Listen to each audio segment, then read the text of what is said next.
नमस्कार दोस्तों, मैं रवि रंजन स्पीड क्लासेज वारसलीगंज से मैं अपने YouTube channel study with Ravi Seth में आपका स्वागत करता हूं। जैसा कि मैंने कहा था, वर्ब के मैंने सारे बेसिक्स क्लियर कर लिए हैं।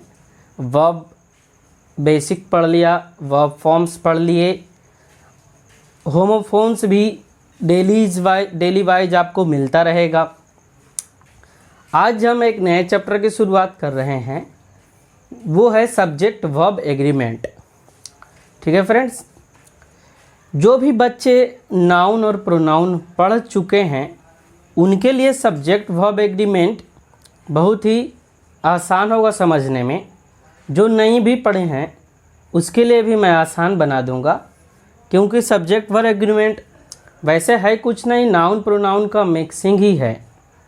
ठीक है, तो चलिए स्टार्ट करते हैं सब्जेक्ट वर्ब एग्रीमेंट आज के टॉपिक को। तो सब्जेक्ट वर्ब एग्रीमेंट, इसको सिंटैक्स भी बोला जाता है, इसको सिंटैक्स भी बोला जाता है। अब सब्जेक्ट वर्ब एग्रीमेंट क्या होता है, तो पहले तो जान लें सब्जेक्ट क्या होता है। तो जिसके बारे में सेंटेंस में कुछ कहा जाता है या सेंटेंस में जो काम करता है वो सब्जेक्ट होता है। वर्ब क्या होता है, तो वर्ब एक्शन वर्ड होता है, जो सेंटेंस में एक्शन का काम करता है उसको वर्ब बोलते हैं। अब हमको यहाँ क्या करना है, सब्जेक्ट और वर्ब के बीच में समझौता करवाना है। क्या करना है, सब्जेक्ट और वर्ब के बीच में समझौता करवाना है। यहाँ तो यही बोल रहा है सब्जेक्ट वर्ब और एग्रीमेंट, मतलब सब्जेक्ट का वर्ब के साथ एग्रीमेंट करवाना है, सब्जेक्ट का वर्ब के साथ समझौता करवाना है। एक बार पंडित जी पूजा करवा रहे थे, हम उनके पास जाके बैठ गए, पूछें क्या पंडित जी क्या चार्ज लेते हैं आप, मतलब दक्षिणा वगैरह क्या लेते हैं पूजा करवाने का। तो पंडित जी बोलते हैं, ये जजमान जैसा जजमान मिल जाता है वैसा चंदा, मतलब वैसा दक्षिणा ले लेते हैं। यदि थोड़ा सा गरीब रहता है तो उससे कम दक्षिणा लेते हैं, जो अमीर होता है उससे ज़्यादा का डिमांड करते हैं। तो सब्जेक्ट वर्ब एग्रीमेंट भी यही कहता है कि सब्जेक्ट यदि सिंगुलर होता है तो हम सिंगुलर वर्ब लेते हैं, सब्जेक्ट यदि प्लूरल होता है तो हम प्लूरल वर्ब लेते हैं। मतलब कि जैसा जजमान मिलता है वैसा हम दक्षिणा लेते हैं, है ना, कि जैसा सब्जेक्ट रहता है वैसा हम उसके साथ वर्ब लेते हैं। एक बार विराट कोहली से पूछा गया कि आप शॉर्ट पिच को क्या करते हैं, तो बताएं कि हम शॉर्ट पिच को छक्का मारते हैं। और फिर उनसे पूछा गया आप यॉर्कर को क्या करते हैं, तो बोले यॉर्कर को रोक देते हैं ताकि हम आउट होने से बच जाएं। तो सब्जेक्ट भी वही काम करता है, सब्जेक्ट यदि तो वर्ब भी वही काम करता है, सब्जेक्ट और वर्ब के बीच वही समझौता होता है। यदि सब्जेक्ट सिंगुलर होता है तो वर्ब सिंगुलर ले लेता है, यदि सब्जेक्ट प्लूरल होता है तो वर्ब प्लूरल हो जाता है। ठीक है, तो आप समझ गए होंगे कि सब्जेक्ट का वर्ब के साथ एग्रीमेंट कैसे होता है, मतलब कि सब्जेक्ट का वर्ब के साथ समझौता कैसे होता है। अब आगे देखते हैं कि सबसे पहले आप ये समझ के रखिएगा कि वर्ब का जो फर्स्ट फॉर्म होता है, वर्ब का जो फर्स्ट फॉर्म होता है वो प्लूरल होता है। वर्ब का जो फर्स्ट फॉर्म होता है वो प्लूरल होता है। देखा था कि वर्ब का जो फर्स्ट रूप होता है वो प्लूरल होता है, और आगे देखिए वर्ब का जो फिफ्थ रूप होता है वो सिंगुलर होता है। ठीक है, वर्ब का जो फर्स्ट रूप होता है वो प्लूरल होता है और वर्ब का जो फिफ्थ रूप होता है वो सिंगुलर होता है। जैसे हम लेते हैं गो, तो गो क्या है, वर्ब का फर्स्ट रूप है तो ये प्लूरल है। अब इसी को बना देंगे हम गोज, तो ये वर्ब का फिफ्थ रूप है तो ये सिंगुलर है। ठीक है, यहाँ तक समझ में आया होगा। अब बढ़ते हैं हम अपने रूल की ओर। ठीक है, तो फर्स्ट रूल क्या बोल रहा है, फर्स्ट रूल जो हमने आपको बताया कि जैसा सब्जेक्ट होता है वैसा ही वर्ब लेता है। यदि सिंगुलर सब्जेक्ट होता है तो सिंगुलर वर्ब लेता है, यदि प्लूरल सब्जेक्ट होता है तो प्लूरल वर्ब लेता है ना। तो पहला रूल वही कह रहा है कि सिंगुलर सब्जेक्ट के साथ सिंगुलर वर्ब आता है और प्लूरल सब्जेक्ट के साथ प्लूरल वर्ब आता है। अब एक बात थोड़ा सा ध्यान दे लेना है कि हमारे सेंटेंस में सब्जेक्ट कौन कौन हो सकता है। ठीक है, हमारे सेंटेंस में सब्जेक्ट कौन हो सकता है।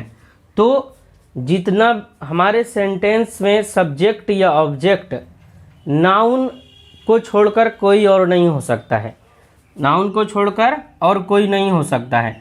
नाउन हो सकता है, नाउन का जो इक्विवेलेंट होता है वो हो सकता है, या तो फिर नाउन को जो रिप्लेस करता है प्रोनाउन वो हो सकता है। ये तीनों के अलावा और कोई भी सेंटेंस का सब्जेक्ट नहीं हो सकता है। अब देखिए सिंगुलर सब्जेक्ट कौन कौन होता है, ये थोड़ा सा ध्यान दे देंगे। आई, ही, सी, इट, नेम, नेम, और जो भी सिंगुलर सब्जेक्ट होता है वो सिंगुलर सब्जेक्ट होता है। तो जो सिंगुलर सब्जेक्ट होता है उसके साथ हम सिंगुलर हेल्पिंग वर्ब या मेन वर्ब का यूज करते हैं।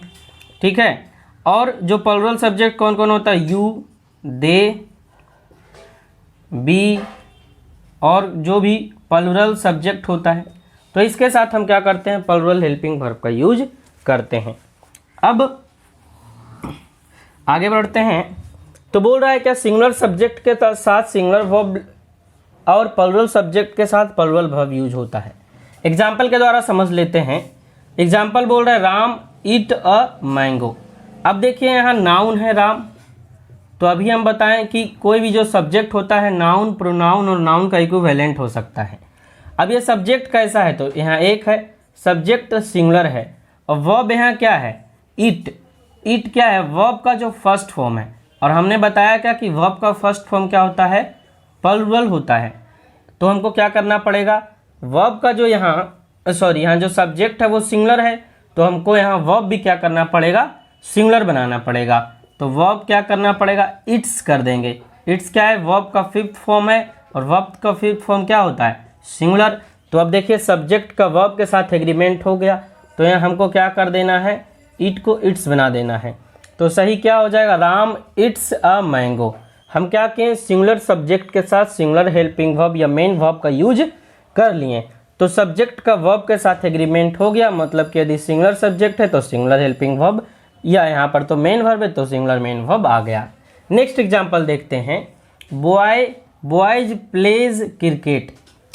अब देखिएगा बॉयज क्या है, बॉयज जो है वो प्लुरल सब्जेक्ट है। ठीक है, कैसा सब्जेक्ट है, प्लुरल सब्जेक्ट है। तो इसके साथ हेल्पिंग वर्ब कैसा आना चाहिए, प्लुरल। और यहाँ हेल्पिंग वर्ब या मेन वर्ब जो भी बोल लीजिए, यहाँ तो एक वर्ब है, जहाँ एक वर्ब होता है वो मेन वर्ब होता है, और ये मेन वर्ब वैसे भी है। तो प्लेज क्या है, प्लेज जो है वर्ब का फिफ्थ फॉर्म है। वर्ब का फिफ्थ फॉर्म क्या होता है, सिंगुलर होता है। और यहाँ सब्जेक्ट आपका क्या है, प्लुरल है, तो हमको प्लुरल वर्ब भी यूज करना पड़ेगा। तो हम क्या कर लेंगे, वर्ब का फर्स्ट फॉर्म यूज कर लेंगे। हम बताएं क्या कि वर्ब का जो फर्स्ट फॉर्म होता है वो प्लुरल होता है, तो हमको यहाँ प्लेज की जगह प्ले कर लेना पड़ेगा। अब देखिए सही हो गया, सब्जेक्ट भी प्लुरल, वर्ब भी प्लुरल। ठीक है, तो पहला रूल हमने समझ लिया कि सिंगुलर सब्जेक्ट के साथ सिंगुलर वर्ब और प्लुरल सब्जेक्ट के साथ प्लुरल वर्ब आता है। ये एक जनरल रूल था जो सबको पता है। नेक्स्ट देखते हैं, यदि दो सिंगुलर सब्जेक्ट एंड के द्वारा जुड़ा हो, यदि दो सिंगुलर सब्जेक्ट एंड के द्वारा जुड़ा हो तो उन्हें हम प्लुरल समझकर प्लुरल वर्ब दिया जाता है। ठीक है ना, यदि दो सब्जेक्ट एंड के द्वारा जुड़ा हो तो उन्हें हम प्लुरल समझकर प्लुरल वर्ब देते हैं। ठीक है, अब देखिए दो सिंगुलर सब्जेक्ट, सिंगुलर मतलब क्या होता है, एक होता है। सिंगुलर मतलब क्या होता है, एक। और यदि एंड से जुड़ गया तो सिंगुलर और सिंगुलर क्या हो गया, एक और एक कितना हो गया, दो। और एक क्या होता है, एक तो होता है सिंगुलर, और एक से ज़्यादा हो गया तो वो क्या हो जाता है, प्लुरल। तो एंड से जुड़ गया तो ये सब्जेक्ट सिंगुलर सब्जेक्ट, यदि दो सिंगुलर सब्जेक्ट एंड से जुड़ गया तो एक तो है सिंगुलर और दो बन गया तो दो क्या हो गया, प्लुरल। इसलिए इसके साथ क्या लगेगा, प्लुरल वर्ब यूज करेंगे। अब एग्जाम्पल देख लेते हैं। बोल रहा है क्या कि Ram and Shyam pledge cricket. अब देखिए राम एक नाउन है और श्याम दूसरा नाउन है, मतलब क्या कि राम एक सब्जेक्ट है और श्याम दूसरा सब्जेक्ट है, और दोनों सिंगुलर है, और दोनों एंड के द्वारा जुड़ गया तो दोनों क्या हो गया, प्लुरल। अब यहाँ देख लीजिए वर्ब जो प्लेज है, प्लेज क्या है, वर्ब का फिफ्थ फॉर्म है। तो हम अभी ही बताएं वर्ब का फिफ्थ फॉर्म, वर्ब का फिफ्थ फॉर्म क्या होता है? वर्ब का फिफ्थ फॉर्म सिंगुलर होता है। हमको इसको क्या करना पड़ेगा? वर्ब के फर्स्ट फॉर्म का यूज करना पड़ेगा। क्यों? क्योंकि वर्ब का जो फर्स्ट फॉर्म होता है वो प्लुरल होता है, और यहाँ देखिए सब्जेक्ट भी आपका क्या है? प्लुरल है, इसलिए वर्ब भी क्या हो जाएगा? प्लुरल हो जाएगा। ठीक है, तो दूसरा रूल हमने समझ लिया कि यदि दो सिंगुलर सब्जेक्ट एंड के द्वारा जुड़ा होता है तो उसे प्लुरल समझा जाता है, और प्लुरल समझकर प्लुरल वर्ब यूज करते हैं। नेक्स्ट देखते हैं, लेकिन एंड के द्वारा जुड़ा दो ऐसा शब्द जो सदा जोड़े में प्रयोग होता है। ठीक है, वो जब भी वर्ड आएगा तो दोनों एक साथ आता है, और जब दोनों एक साथ आता है, जोड़े में आता है, तो उस शब्द को एक माना जाता है। ठीक है ना? और यदि हम किसी भी सब्जेक्ट को एक मानेंगे, किसी भी नाउन को एक मानेंगे, तो वो सिंगुलर होगा, और यदि सिंगुलर होगा तो उसके साथ हम वर्ब कैसा यूज कर लेंगे? सिंगुलर यूज कर लेंगे। ठीक है, तो एंड के द्वारा जुड़ा दो ऐसा शब्द जो सदा जोड़े में प्रयोग होता है। कैसे प्रयोग होता है? जोड़े में। ठीक है, तो एंड से जुड़े रहने के बावजूद भी क्या हो जाता है? वो सिंगुलर हो जाता है, क्योंकि हमेशा वो जोड़े में आता है, और जब जोड़े में आता है तो उसको हम एक मानते हैं, है ना? उसको क्या मानते हैं? एक मानते हैं। और यदि उसको हम एक मानते हैं तो वो सिंगुलर हुआ, और सिंगुलर हुआ तो उसके साथ सब्जेक्ट कैसा हम उसके साथ वर्ब कैसा यूज कर लेंगे? सिंगुलर यूज कर लेंगे। ठीक है, अब देख लेते हैं वो वर्ड कौन कौन सा है। तो पहला वर्ड है ब्रेड एंड बटर। ठीक है, दूसरा है truth and honesty, horse and cart, rice and curry, the hammer and sickle, age and experience. तो ये क्या है? रोटी और मक्खन, सच्चाई और ईमानदारी, घोड़ा और गाड़ी, चावल और कढ़ी, हथौड़ा और हसुआ। ठीक है ना? एज और एक्सपीरियंस। वहाँ पे देखिए एक और लिखा हुआ है slow and study, slow and study, और बहुत सारा वर्ड है इस तरह जो जोड़े में प्रयोग होता है, और भी वर्ड होता है। ये तो मैं इतना एग्जाम्पल के लिए ले लिया हूँ। तो ये जितना भी वर्ड आता है हमेशा जोड़े में आता है। ठीक है, तो ये जब जोड़े में आता है तो इसको हम सिंगुलर समझते हैं, और सिंगुलर समझेंगे तो हेल्पिंग वर्ब कैसा आएगा? सिंगुलर आएगा। अब एग्जाम्पल के द्वारा हम देख लेते हैं। एग्जाम्पल बता रहा है slow and steady win the race. अब देखिए जब स्लो एंड स्टडी है तो ये हमेशा एक ही साथ आएगा, तो इसको हम क्या मानेंगे? Singular subject. इसको क्या मानेंगे? Singular subject. और बिन क्या है? बिन वर्ब का फर्स्ट फॉर्म है, और वर्ब का फर्स्ट फॉर्म क्या होता है? प्लुरल होता है। लेकिन यहाँ सब्जेक्ट कैसा है? सिंगुलर। तो हमको वर्ब भी कैसा डालना पड़ेगा? सिंगुलर, तब न जाके सब्जेक्ट का वर्ब के साथ एग्रीमेंट होगा। ठीक है, तो हमको क्या करना पड़ेगा? बिन को बिन्स बना देना पड़ेगा। ये वर्ब का फिफ्थ फॉर्म हो गया, और वर्ब का फिफ्थ फॉर्म क्या हो जाता है? सिंगुलर। तो देखिए यहाँ सब्जेक्ट क्या है? सिंगुलर। तो हमको यहाँ क्या करना पड़ेगा? वर्ब को भी सिंगुलर बना के बिन्स कर देना पड़ेगा। ठीक है, अब सही हो गया, सिंगुलर सब्जेक्ट के साथ सिंगुलर वर्ब। ठीक है, दूसरा एग्जाम्पल देखते हैं। Bread and butter are a good breakfast.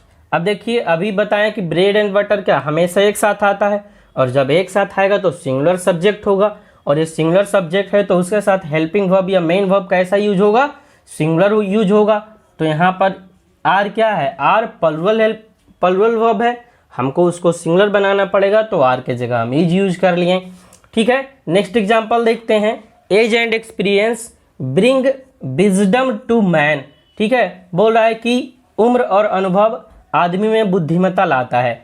अब देखिए एज एंड एक्सपीरियंस ये भी क्या हो गया? सिंगुलर सब्जेक्ट हो गया, क्योंकि ये हमेशा जोड़े में आता है। और यहाँ आप देख रहे हैं ब्रिंग। ब्रिंग क्या है? ब्रिंग वर्ब का फर्स्ट फॉर्म है, और वर्ब का फर्स्ट फॉर्म क्या हो जाता है? प्लुरल हो जाता है। तो वर्ब का हमको क्या करना पड़ेगा? इसको फिफ्थ फॉर्म बनाना पड़ेगा। ये वर्ब का फिफ्थ फॉर्म हो गया तो ये सिंगुलर हो गया।